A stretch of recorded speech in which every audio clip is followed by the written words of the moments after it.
remains an iconic struggle veteran for the people of Kashmir.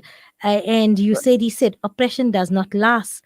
That's what your grandfather, that's the latest statement he made. Right.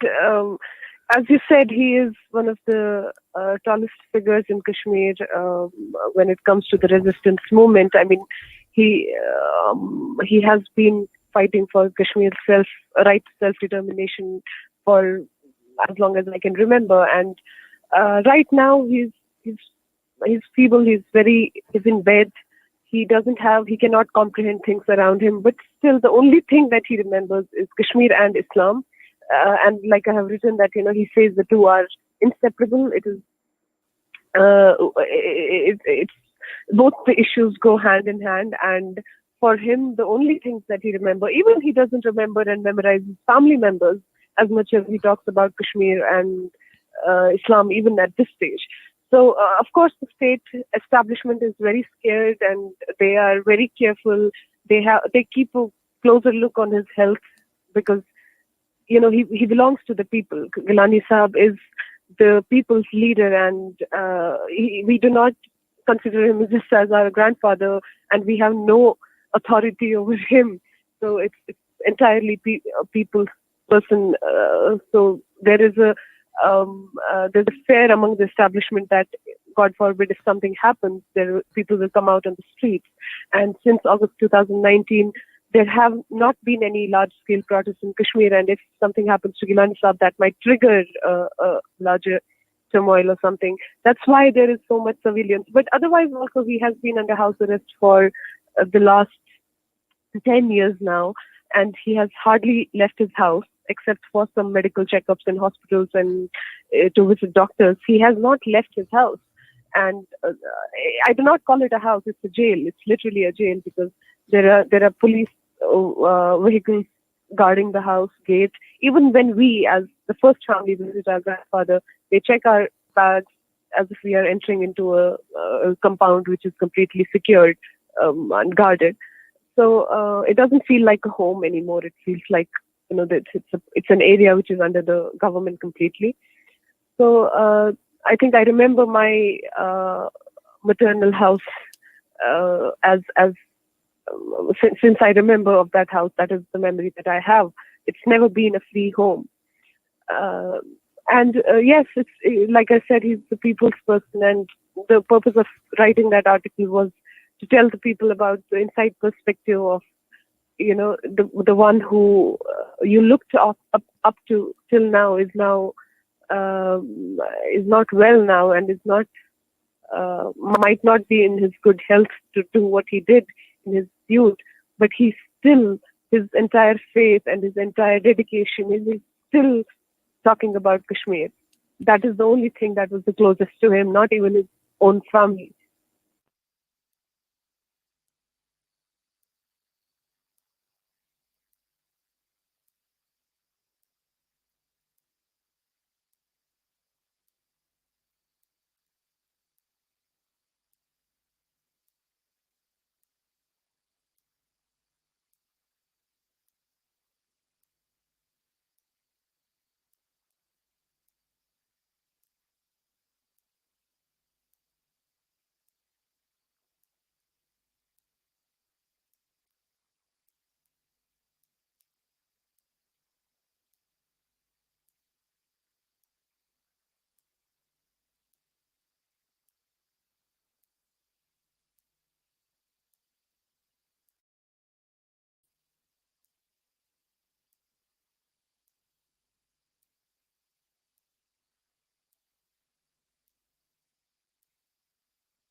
and he called for a plebiscite, which is the United Nations resolution for Kashmir as well. And he said that the ultimate solution to the Kashmir issue is the right to self-determination, and the people should be given that right. That is what he has been fighting for in a very non-violent way. He has never, he doesn't glorify any violence, and he has never done that in his life. And he has always asked for a peaceful dialogue between all the three parties of the Kashmir issue, which is India, Pakistan, and Kashmir. And he has headed the party called as Hurriyat Conference and Tehreek-e-Hurriyat, which means the struggle to freedom. So he headed that party, and now he is not an active head, but he's an icon. When we talk of Hurriyat, that is the name that comes up in anybody's mind, Geelani Saab. And my father was a student activist when he was in university, and that is when he met my grandfather. And my grandfather was very impressed with my father's attitude and his intelligence. So he offered him to marry his daughter at that time.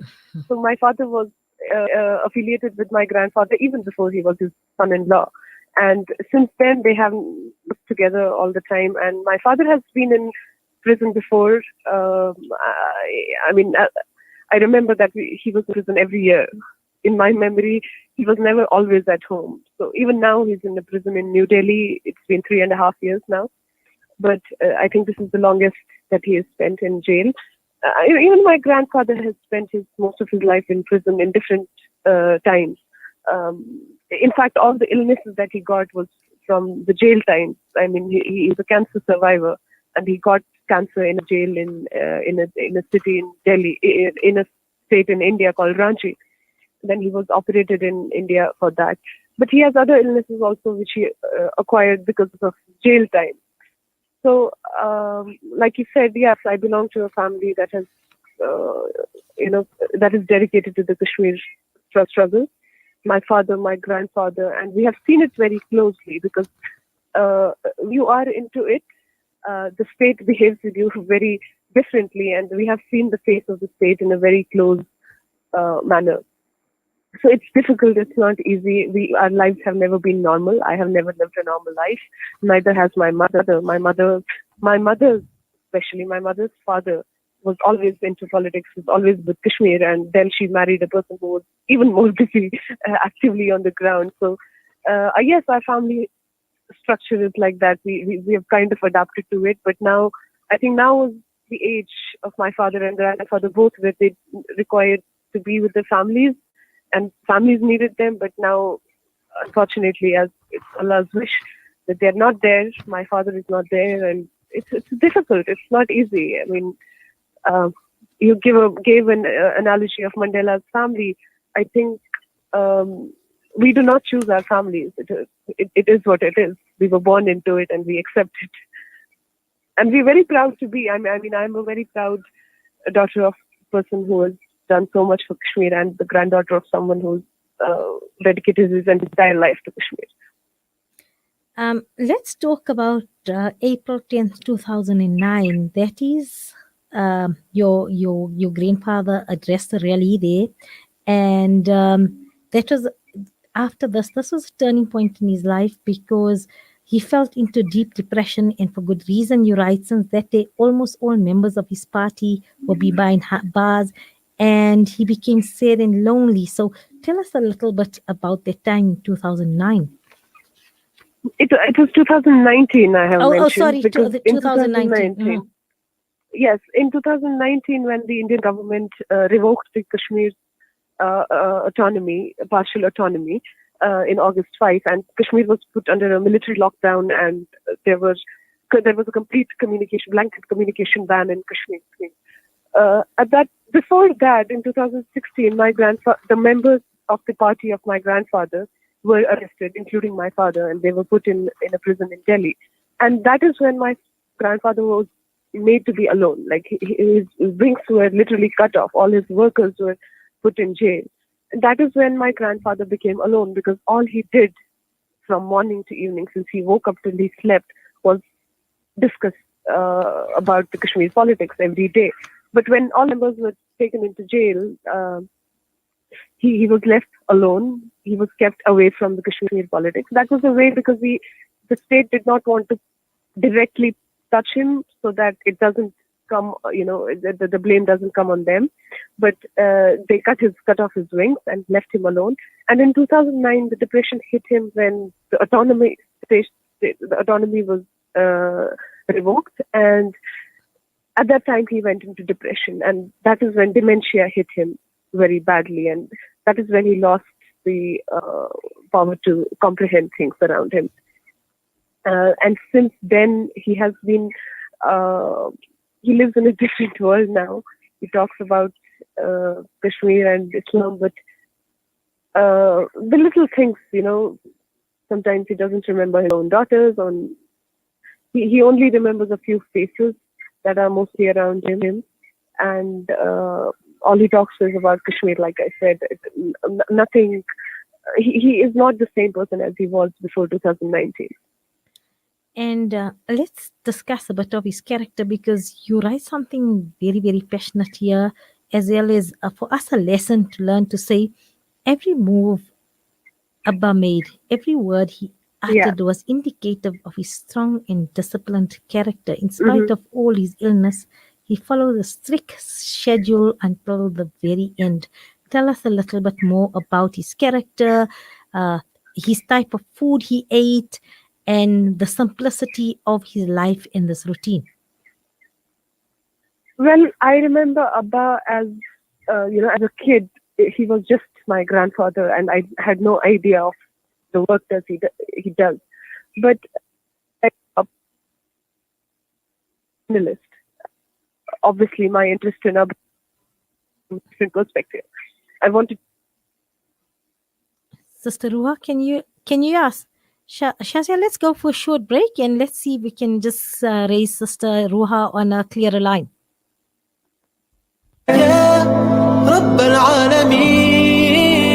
Listen to something fresh. Listen to Salam Media, your humanitarian broadcaster.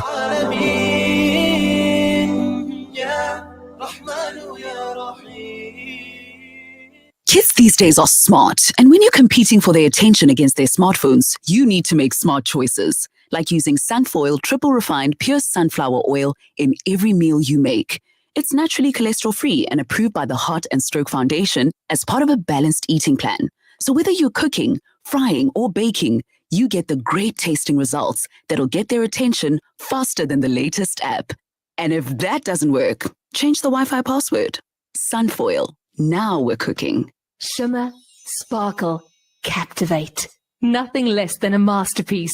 Droplets of gold inspires precious design. Platinum bursts with intricate freshness, and every pure diamond becomes more than just a girl's best friend. Voda Gold Gem Jewelers, where timeless dreams become a reality. Come to us. We tailor-make designer gold, platinum, and diamond jewelry. Trade in or remodel your old gold. Clad yourself with classy name-branded watches. We offer insurance valuation and free zakat calculation. Visit us at 534 Ridge Road, Overport, or call 031 208 9142. Voda Gold Gem Jewelers, manufacturers of fine gold and diamond jewelry. Connect and stay ahead with Salam Media. This is Salam Media, coming to you live from South Africa. Assalamu alaikum, welcome back. And I'm busy. We are having a conversation with Sister Ruwa Shah from Turkey, and we're discussing the life and times of her beloved Abba, her grandfather, who has dedicated his life towards fighting for freedom and autonomy for the people of Kashmir, for the citizens of Kashmir, and that is Syed Ali Shah Geelani.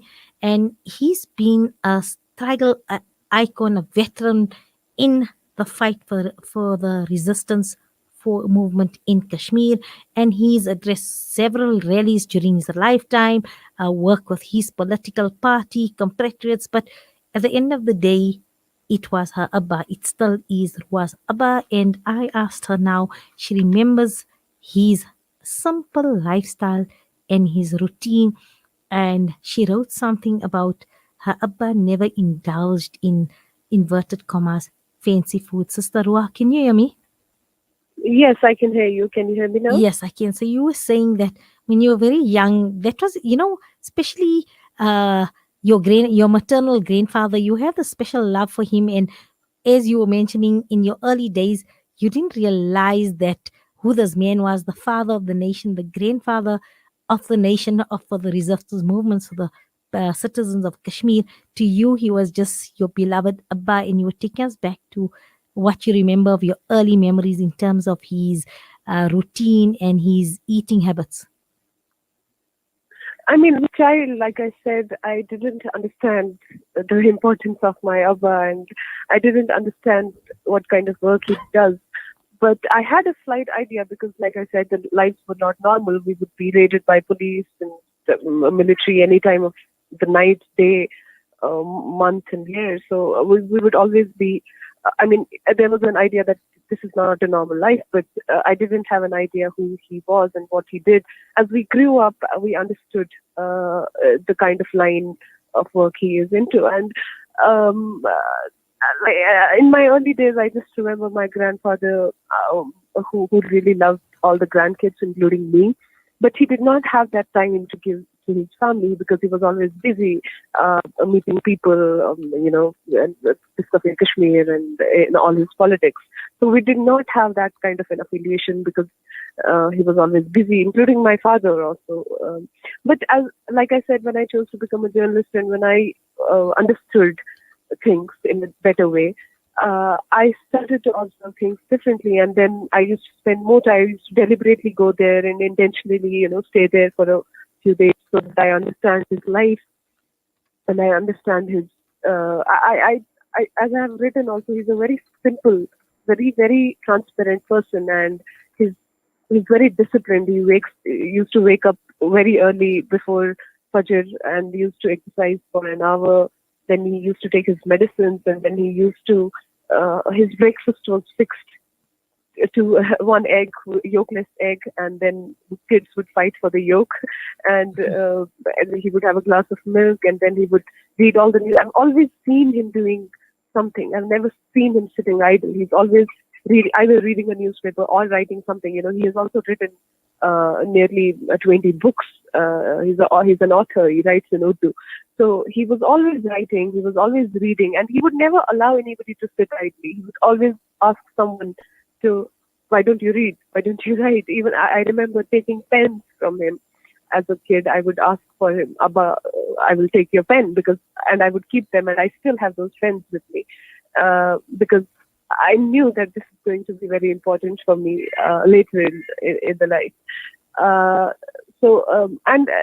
Abba is it's also written in the piece that he's seen as someone who is very orthodox and fundamentalist, which is because of the Indian media's coverage of him, and that from that perspective. But we have seen a very liberal side of Abba. I mean, I remember when I wanted to do journalism, my parents did not allow me, but my grandfather, Abba, convinced my father that no, she will go for journalism because we need journalists. So that I would go with my request to Abba so that he solves my matter, because I knew that my parents wouldn't agree. That is what I remember of him. And there are many more things, but what I saw in the last 3 days that I spent with him when I was in Kashmir, it was a completely different image, and it was very heartbreaking to see him struggle with his memory and struggle to remember and memorize the family members.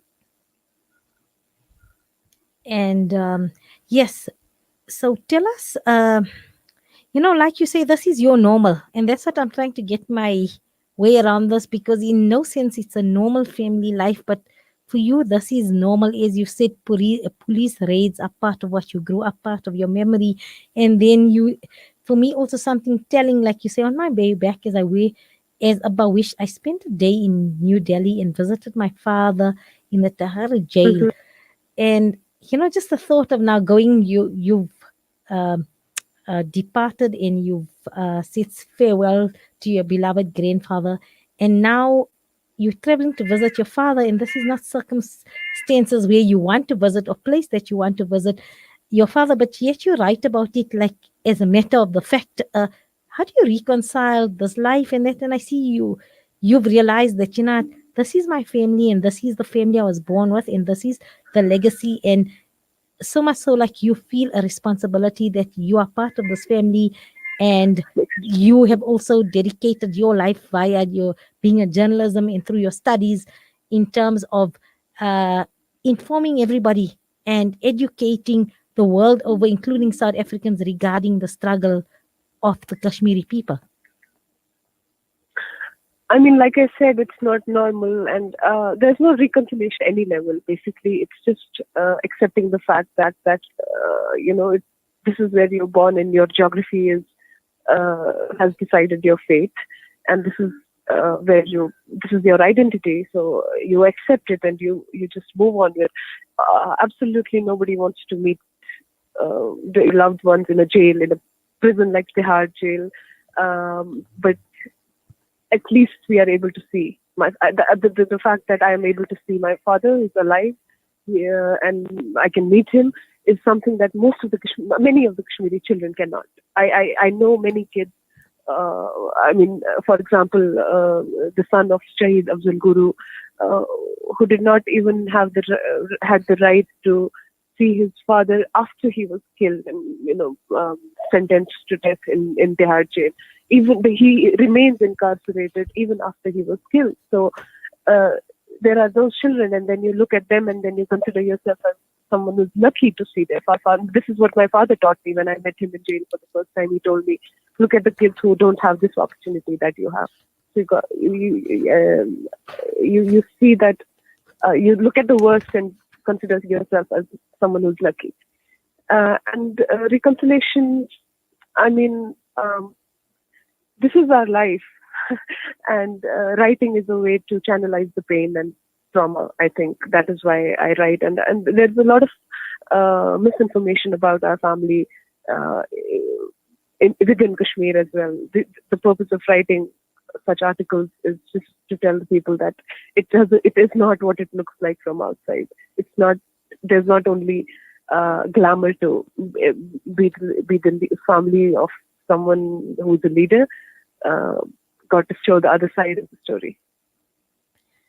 And even when you visited your father, when you visited your grandfather, you write that he's asked me if I've seen my father, Altaf Ahmad Shah, along with the many other leaders from my grandfather's party. And, that's his concern. We say in Urdu, the fikr.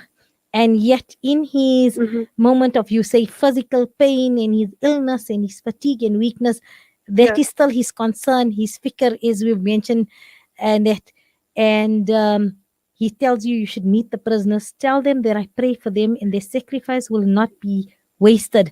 And I mean, for somebody who's so ill and laying in bed, it's amazing that, like you say, Islam and the freedom for the Kashmiri people, the struggle for freedom is in his veins. You mentioned here that is why even when that is exactly what I tried to write also, that he surprised us even in his weak memory. The only thing that he remembers is Kashmir, and those are the anecdotes that we relate to when he says, meet those prisoners. He is concerned about them. He knows that these people have sacrificed their lives. They have sacrificed everything for the cause. And he was the one who used to head the party, so they are his responsibility. And he was very close to them. They were very close to my grandfather, all the leaders who are in jail right now. So particularly my father, because he's also his daughter's husband. So he was concerned, and he wanted me to meet. And he knew that I was the one who used to meet my father a lot when I used to work in Delhi. So he said, "Do meet him before you go back." And that is something that surprised me and also broke me down, because even in this condition, things that he remembers are very, very fragile, and basically tells us the only thing in his heart and mind and soul is Kashmir. Yes, and then you say something here as well, very telling. Abba dedicated his life to Islam and Kashmir's freedom struggle. For him, the two have always been inseparable. That is why even when he barely had energy to breathe, he was either reciting from the Quran or talking about Kashmir. Do not give up on freedom. Oppression does not last. He kept repeating as I spoon fed him, and I can't imagine what that was like, because, like you say, it was the Quran, or then he's still encouraging everybody that, you know what, there's hope, and as Allah Ta'ala tells us, we must never ever uh, be sad or give up on the mercy of the Almighty, because Allah Ta'ala is Ar-Rahman, Ar-Rahim, and yes, oppression will not last. It's our test, actually. And he believes this. Let you say, it's in his veins. And as you were spoon feeding him, he kept reciting to himself as he was trying to etch those words to his memory, so that he would not forget what he had stood for all his life. And this is profound indeed.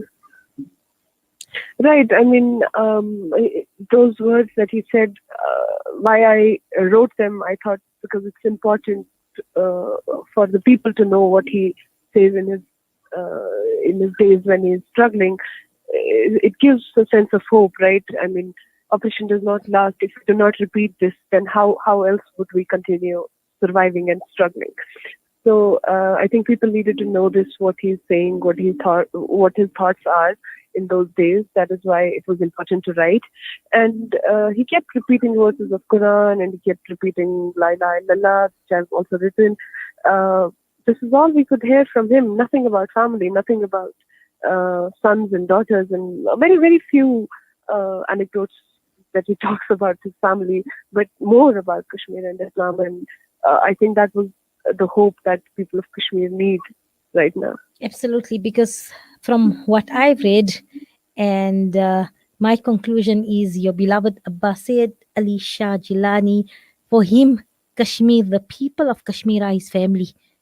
Every citizen of Kashmir is his family, and as I've mentioned earlier, his concern is for them, for deen to flourish in Kashmir, and for the oppression to end, and for them to realize autonomous rule for the Kashmiri people. And up to now, that is his concern. So, as you said, he didn't speak about immediate family, because you, as well as every other daughter in Kashmir, is his daughter and granddaughter. Sister Ruwa, can you hear me? I think we've lost connection there, but we are out of time. And I think that conclusion was, as Sister Ruwa said, that is her grandfather by ties, but Alhamdulillah, as she said, her grandfather's concern was every daughter and every son in Kashmir is Syed Ali Shah Geelani's son or daughter in Kashmir. And even though he's on his frail in his bed under house arrest, his conviction and his struggle to see the autonomous rule of people of Kashmir by the Kashmiris does not end. So this is a fascinating, courageous interview. And inshallah, we wish him well. We wish the Shah family, we wish the Geelani, the Syed Geelani family, as well as the Shah family well. And may the Almighty grant Syed Shah Ali Geelani comfort and ease through his illness. And we make dua for our brethren in the land of Kashmir. So what we're going to do is we're going to ask Shazia if she can play out with a beautiful naat about I'm just trying to think of the one that where the Nasheed asked that the brother wants to go to Kashmir to fight in Kashmir. I think it's the same brother who sings the Nazam for Sister Afia. So we're just getting Shazia to get that. I've put her on the spot as I always do, but I know she'll come through with me. And she's just looking now through our playlist. Okay, we can't get it today, Shazia. We can get it. But shukran for being for honoring me with your company and giving me your privilege of your time. And until tomorrow, until we meet again, may you stay under the protection and mercy of the Almighty. Oh Allah, you're the ruler of the world, master of the universe. You're the mighty, you're the king. You got the power to do anything. Allah, Allahu Akbar.